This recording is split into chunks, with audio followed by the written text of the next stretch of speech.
کا استعارہ استعمال کیا ہے تیغ جوہر کو۔ اسی طرح سے نفاق اور ایمان یہ متضاد ہیں، اور دل صد پارہ یہ یعنی مبالغہ ہے۔ اور اس کے بعد اہل بدعت و نفاق جو کہا ہے منافقین اور بدعتی کی طرف اشارہ کرتے ہوئے، تو یہ صنعت تلمیح ہے اس شعر میں، یعنی مومن خواہ مومن کہتے ہیں اور وہ دعا کرتے ہیں اس شعر کے ذریعے۔ دیکھیے لکھا ہے کہ شاعر دعا کرتا ہے کہ مجھے ایسی تلوار یعنی ایسی طاقت عطا ہو، یعنی ایسی روحانی کیفیت سے وہ سرشار ہو کہ میرے نام سے منافقوں اور بدعتیوں کے دل ٹکڑے ٹکڑے ہو جائیں، وہ میرے نام سے ہی کانپ اٹھیں۔ یہ دین کی حفاظت اور باطل کے خلاف قوت کی دعا ہے۔ نمبر 1 ہے اس میں سوال کہ شاعر کس کے خلاف دعا کرتا ہے؟ منافق اور بدعتی کے خلاف۔ اسی طرح سے سوال نمبر 2 ہے کہ دل صد پارہ کس کیفیت کو ظاہر کرتا ہے؟ تو غم و شکستگی کی کیفیت کو ظاہر کرتا ہے۔ سوال نمبر 3 ہے کہ شعر میں غالب جذبہ کیا ہے؟ تو شعر میں غالب جذبہ نفرت کفر ہے، آپشن A کریکٹ ہے۔ اسی طرح سے سوال نمبر 4 ہے کہ شاعری کس کے دلوں کے ٹوٹنے کی بات کرتا ہے؟ شاعر کس کے دلوں کے ٹوٹنے کی بات کرتا ہے؟ اہل نفاق اور اہل بدعت کے۔ تو آپشن C اس کا کریکٹ صحیح ہے۔ تو آپ کے سامنے اب اس غزل کا یہ 15واں شعر ہے، یہاں پر بھی دعا کر رہا ہے کہ خدایا لشکر اسلام تک پہنچا، کہ آ پہنچا لبوں پر دم بلا ہے جوش خوں شوق شہادت کا۔ اب یہاں دیکھیے دعا ہے یا ذکر ہے، یعنی دم بلا کا مطلب ہے جانکنی کی دعا، جانکنی کا تذکرہ۔ اسی طرح سے اس شعر میں آخری دم بھی کہا گیا ہے،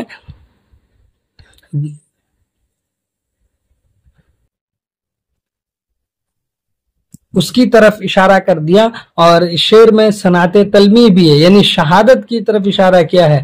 مراعات النظیر کے الفاظ ہیں، لشکر، خون، شہادت وغیرہ۔ تو اس طرح سے شعر میں آخر کہہ کیا رہا ہے، وہ دعا کیا کرتا ہے؟ شاعر دعا کرتا ہے کہ اے خدا مجھے اسلام کے لشکر تک پہنچا دے، کیونکہ میرے لبوں پر دعا اور خون میں شہادت کا شوق موجزن ہے۔ یہ دعا کر رہا ہے۔ تو سوال یہ ہو سکتا ہے اس میں کہ شاعر کس تک پہنچنے کی دعا کرتا ہے؟ تو شاعر لشکر اسلام تک پہنچنے کی دعا کرتا ہے، آپشن ڈی کریکٹ ہے۔ اسی طرح سے سوال نمبر 2 ہے کہ شاعر کے دل میں سب سے زیادہ شوق کس چیز کا ہے؟ تو سب سے زیادہ شوق شہادت کا ہے، آپشن سی کریکٹ ہے۔ سوال نمبر 3 ہے کہ کس کے دل میں شہادت کا شوق موجزن ہے؟ شاعر کے دل میں یہ شوق موجزن ہے، آپشن اے کریکٹ ہے۔ اسی طرح سے اس غزل کا یہ 16واں شعر ہے کہ نرک بیگان مہر امام اقتدا سنت، کہ انکار آشنا کفر ہے اس کی امامت کا۔ تو یہاں پر دیکھیے بیگانہ کہتے ہیں دور یا اجنبی کو، مہر امام کہتے ہیں پیشوا کو، پیشوائے اسلام کی محبت کو۔ اس کے بعد ہے کہ یہاں پر جو چیزیں آپ دیکھ رہے ہیں صنعت تضاد اس میں پایا جا رہا ہے اور کفر و اسلام کا۔ اس کے بعد ہے اس میں تاکید ہے اور زور دے کر کے اس بات کو یعنی ثابت کر رہا ہے، یعنی اس چیز کی وہ دعا کر رہا ہے۔ کیا دعا کرتا ہے؟ اے خدا مجھے امام اور سنت کی محبت سے بیگانہ نہ کر۔ یہ ایک زور بھی ہے، کیوں؟ اس لیے کہ امام کی امامت کا انکار دراصل کفر کی پہچان ہے۔ تو امام کی جو سنت اور محبت ہمارے دلوں میں جاگزی کر دے، اس کو بٹھا دے، اس سے ہمیں بیگانہ نہیں کر، اس سے دور نہ لے جا، اس کے لیے ہمیں اجنبی نہ بنا دے۔ اسی لیے اس سے سوال نمبر 1 یہ ہے کہ شاعر کس چیز سے بیگانہ نہ ہونے کی دعا کرتا ہے؟ نہ ہونے کی، تو امامت کی محبت اور سنت سے، آپشن سی کریکٹ ہے۔ سوال نمبر 2 ہے کہ شاعر کے نزدیک امام کی امامت کا انکار ہے، کیا امام کی امامت کا انکار کفر ہے؟ سوال نمبر 3 ہے کہ بیگانہ اور آشنا میں کون سی صنعت ہے؟ تو بیگانہ اور آشنا میں صنعت تضاد جو ہے پایا جا رہا ہے، آپشن اے کریکٹ ہے۔ اب اس غزل کا یہ 17واں شعر ہے کہ امیر لشکر اسلام کا محکوم ہوں، یعنی ارادہ ہے میرا فوج ملائک پر حکومت کا۔ ہم چھوٹے موٹے سوچ نہیں رکھتے ہیں، ہم بڑی سوچ رکھتے ہیں، یہاں پر تضاد ہے محکوم اور حکومت کا، مبالغہ ہے فرشتوں پر حکومت کی خواہش کا، تو یہ مبالغہ کیا ہے۔ شاعر کہتا ہے کہ میں اسلام کے امیر کا محکوم ہوں، یعنی ان کا تابع دار، فرما بردار، ان کی اطاعت شعار بات ماننے والا ہوں، لیکن میرا جذبہ یہ ہے کہ میں فرشتوں کی فوج پر بھی حکومت کا ارادہ رکھتا ہوں، ہم اس پر بھی حکومت کرنا چاہتے ہیں۔ یعنی یہ دیکھیے کہ مبالغہ اپنی انتہا پر ہے۔ تو اس شعر میں نمایاں صنعت ہے مبالغے کی۔ تو اس طرح سے اس میں سوال ہو سکتا ہے کہ شاعر خود کو کس کا محکوم بتاتا ہے؟ امیر لشکر اسلام کا محکوم بتاتا ہے کہ میں اس کے تابع ہوں، اس کے فرمان کو فالو کرنے والا، ماننے والا ہوں، لیکن پھر بھی ہمارا جذبہ کیا ہے کہ ہم حکومت کریں تو کہاں تک؟ فوج ملائک تک۔ تو دوسرا سوال اس میں شاعر کس پر حکومت کا ارادہ ظاہر کرتا ہے؟ تو ملائک پر حکومت کا ارادہ ظاہر کرتا ہے، آپشن سی اس کا کریکٹ ہے۔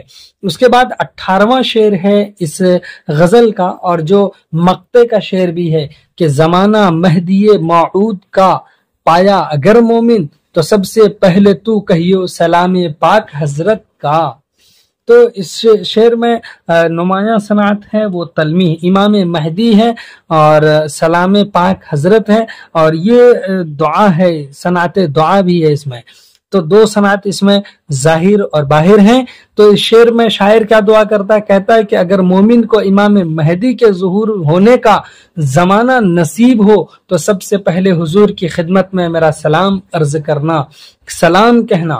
تو یہاں پر شعر میں کچھ کوشچنس جو ہماری کوشش ہے کہ اس طرح کے کوشچنس ہو سکتے ہیں ظاہر ہوں، آپ کے ذہن میں ہو تو وہ آپ بھی کمنٹ کیجئے۔ یہاں پر اس طرح کے سوالات ہو سکتے ہیں، شاعر کس شخصیت کے زمانے کی بات کرتا ہے؟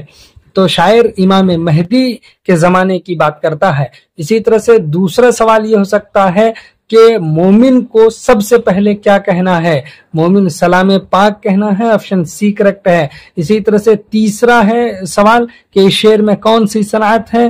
تو اس شعر میں صنعت تلمیح بھی ہے اور صنعت دعا، تو آپشن اے اس کا کریکٹ ہے۔ یہاں پر ہم نے مومن خواہ مومن کے پہلے غزل کو پڑھا ہے، تو آئیے اس کے دوسری غزل بھی ہم دیکھ لیتے ہیں کہ اس میں مومن خواہ مومن نے کیا کہنے کی کوشش کی ہے۔ یہ مومن خواہ مومن کی دوسری غزل ہے جس کا ردیف بھی الف ہی ہے۔ تو یہاں پر پہلا شعر ہے غزل کا، اور یہ مطلع کا شعر ہے۔ آگ اشک گرم کو لگے جی کیا ہی جل گیا، آنسو جو اس نے پوچھے شب اور ہاتھ پھل گیا۔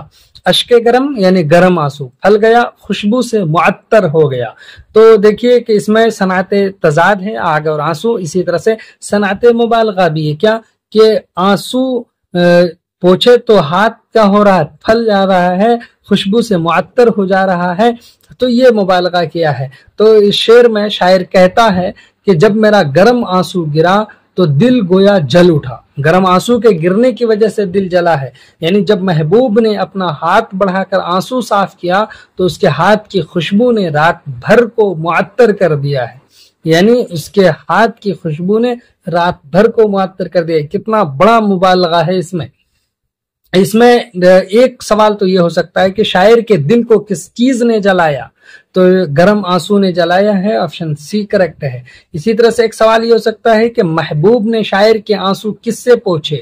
تو محبوب نے شاعر کے آنسو ہاتھ سے پوچھے، آپشن بی اس کا کریکٹ ہے۔ سوال نمبر 3 ہے کہ ہاتھ پھلنے سے کیا مراد ہے؟ یعنی خوشبو سے بھر جانا، آپشن اے کریکٹ ہے۔ اسی طرح سے سوال نمبر 4 ہے کہ یہ شعر کس شاعر کا ہے؟ تو مومن خواہ مومن کا ہے، آپشن ڈی کریکٹ ہے۔ اس کے بعد اس غزل کا یہ دوسرا شعر ہے کہ پھوڑا تھا دل نہ تھا یہ منہ پر خلل گیا، جب ٹھیس سانس کی لگی دم ہی نکل گیا۔ تو یہاں دیکھیں پھوڑا کہتے ہیں ناسور کو، زخم کو، منہ پر خلل یعنی بال پر بھی آنچ نہ آئی۔ تو اس میں دل کو پھوڑے سے تشبیہ دی ہے، اور اس میں مبالغہ بھی ہے کہ جب ٹھیس سانس کی لگی تو دم نکل گیا، یعنی سانس کے ٹھیس سے دم نکل جانا یہ بڑا مبالغہ ہے۔ شاعر کہتا ہے کہ دل ایسا نازک تھا کہ گویا پھوڑا تھا، یعنی ایک زخم تھا، ایک پھونسی تھی، جب ذرا سی ٹھیس سانس پر لگی تو دم ہی نکل گیا۔ یہ محبوب کی بے رحمی اور عاشق کی کمزوری کی طرف اشارہ ہے، اور شاعر نے بڑے جذبے کے ساتھ اور بہت پر وثوق اور اعتماد کے لہجے میں کہا ہے۔ اس میں ایک نمبر کوشچن تو یہ ہے کہ شاعر نے دل کو کس سے تشبیہ دی ہے؟ شاعر نے دل کو پھوڑے سے تشبیہ دی ہے، آپشن بی اس کا کریکٹ ہے۔ اسی طرح سے سوال نمبر 2 ہے، شاعر کے دم نکلنے کی وجہ کیا ہے؟ شاعر کے دم نکلنے کی وجہ ٹھیس سے سانس ہے، آپشن بی کریکٹ ہے۔ سوال نمبر 3 ہے کہ منہ پر خلل کا مطلب کیا ہے؟ تو بال برابر آنچ نہ آنا، آپشن اے کریکٹ ہے۔ سوال نمبر 4 ہے کہ اس شعر میں کون سی صنعت ہے؟ تو اس شعر میں ابھی ہم نے کہا آپ کو کہ صنعت تشبیہ ہے، آپشن بی اس کا کریکٹ ہے، اور اس میں مبالغہ ہے، تو مبالغہ اس میں آپشن میں نہیں ہے۔ اب اس کے بعد تیسرا شعر ہے اس غزل کا کہ کیا روؤں خیرہ چشمی بخت سیاہ کو، وہاں شغل سرما ہے ابھی یا سیل ڈھل گیا۔ اس میں رعایت لفظی ہے، اور دیکھیے کہ شاعر اپنی بدقسمتی پر روتا ہے، خیرہ چشمی ہونے کی وجہ سے کہ محبوب کی آنکھوں کو سرما لگانے کی فرصت ہے، جبکہ میری آنکھوں سے آنسوؤں کی سیل بہہ چکی ہے۔ تو ایک طرح سے اس میں بھی مبالغہ ہے، اور خیرہ چشمی کا مطلب ہے کہ یعنی اندھی آنکھ، آپشن سی اس کا کریکٹ ہے۔ اسی طرح سے سوال نمبر 2 شاعر کے بخت کو کیا کہا گیا ہے؟ سیاہ کہا گیا ہے، آپشن بی کریکٹ ہے۔ چوتھا شعر ہے کہ اس کوچے کی ہوا تھی کہ میری ہی آہ تھی، اس کوچے کی ہوا تھی کہ میری ہی آہ تھی، کوئی تو دل کی آگ پہ پنکھا سا جھل گیا۔ یعنی کوچا کہتے ہیں گلی کو، اور اس میں دیکھیں مراعات النظیر ہے اور صنعت ایہام ہے، 2 صنعت پائی جاتے ہیں۔ اس طرح سے کہ شاعر اس میں کہتا ہے کہ محبوب کے کوچے کی ہوا ہو یا میری جگر سوز آہیں، دونوں نے دل کی آگ پر گویا پنکھا جھیل دیا ہے، یعنی دل کی آگ اور زیادہ بھڑک اٹھی ہے۔ یعنی ایک کوشچن تو یہ ہے کہ شاعر کا دل کس سے جل رہا ہے؟ آگ سے جل رہا ہے، آپشن اے کریکٹ ہے۔ سوال نمبر 2 ہے کہ دل کی آگ پر کس چیز نے پنکھا جھیلا ہے؟ تو دونوں نے، یعنی کوچے کی ہوا اور آہ نے، آپشن سی اس کا کریکٹ ہے۔ اسی طرح سے سوال نمبر 3 ہے کہ اس شعر میں کون سی صنعت ہے؟ تو اس شعر میں دیکھیں ایہام ہے، ایہام نہیں، مراعات النظیر، تو مراعات النظیر ہے، آپشن اے اس کا کریکٹ ہے۔ اس غزل کا یہ 5واں شعر ہے کہ جوں خفتگان خاک ہے اپنی افتادگی، آیا جو زلزلہ کبھی کروٹ بدل گیا۔ خفتگان خاک کہتے ہیں زمین میں سوئے ہوئے، یعنی مردے، افتادگی مطلب گری ہوئی حالت، بے بسی۔ تو یہاں پر ایک تو یہ ہے کہ استعارہ ہے، اور دوسری صنعت ہے وہ صنعت تشبیہ، یعنی خود کو خفتگان خاک سے تشبیہ دی ہے۔ کہہ رہا شاعر اپنی بے بسی کو قبر میں سوئے مردوں سے تشبیہ دیتا ہے کہ جب کبھی زلزلہ آتا ہے تو مردے صرف کروٹ بدل لیتے ہیں، ایسے ہی میں غم کے زلزلوں میں بے بس ہوں۔ یہ کیفیت بتا رہے ہیں اپنی، اور اس سے کوشچن یہ ہو سکتا ہے کہ شاعر نے اپنی حالت کو کس سے تشبیہ دی ہے؟ خفتگان خاک سے تشبیہ دی ہے، آپشن بی کریکٹ ہے۔ اسی طرح سے سوال نمبر 2 ہے کہ خفتگان خاک کا مطلب کیا ہے؟ مردے، یہی چیز استعارے کو بتلاتے ہیں۔ اسی طرح سے سوال نمبر 3 ہے کہ زلزلہ آنا کس چیز کی علامت ہے؟ تو زلزلہ آنا یہ غم و صدمہ کی علامت ہے، آپشن اس کا اے کریکٹ ہے۔ اب اس کے بعد ہے 6واں شعر اس غزل سے کہ اس نقش پا کے سجدے نے کیا کیا کیا ذلیل، میں کوچ اے رقیب میں بھی سر کے بل گیا۔ یہ شعر تو کئی دفعہ ایگزام میں پوچھا گیا ہے، اس میں صنعت تضاد ہے اور مبالغہ ہے۔ سجدہ اور ذلت جو دیکھ رہے ہیں، ذلیل، یہ دونوں الگ الگ ہیں، اپوزٹ ہیں۔ اب اس کے بعد ہے کہ میں کوچ اے رقیب میں بھی سر کے بل گیا، یہ چیز بتلا رہا ہے مبالغے کو۔ تو تشریح دیکھیے، اس میں شاعر کہتا ہے کہ محبوب کے نقش پا کے سجدے نے مجھے اس قدر ذلیل کیا کہ میں رقیب کے کوچے میں بھی سر کے بل گر پڑا، یعنی سر کے بل گیا، یعنی عشق نے مجھے خودداری سے محروم کر دیا۔ عشق ہم جو کر بیٹھے تو ہم خودداری کو فنا کر بیٹھے، ہمارے اندر اب خودداری نہیں رہ گئی ہے۔ اس میں شاعر کہتا ہے کہ ہم اب خودداری سے الگ ہو چکے ہیں، ہمارے اندر یہ صفت تو نہیں پائی جاتی ہے۔ تو یہاں پر دیکھیے اب سوالات، شاعر کس کے سجدے کو بیان کر رہا ہے؟ نقش پا، یعنی یہ کہہ رہا ہے، دیکھیے محبوب کے نقش پا کے سجدے کی بات کر رہا ہے، آپشن بی کریکٹ ہے۔ اسی طرح سے دوسرا سوال ہے کہ کوچہ رقیب سے مراد کیا ہے؟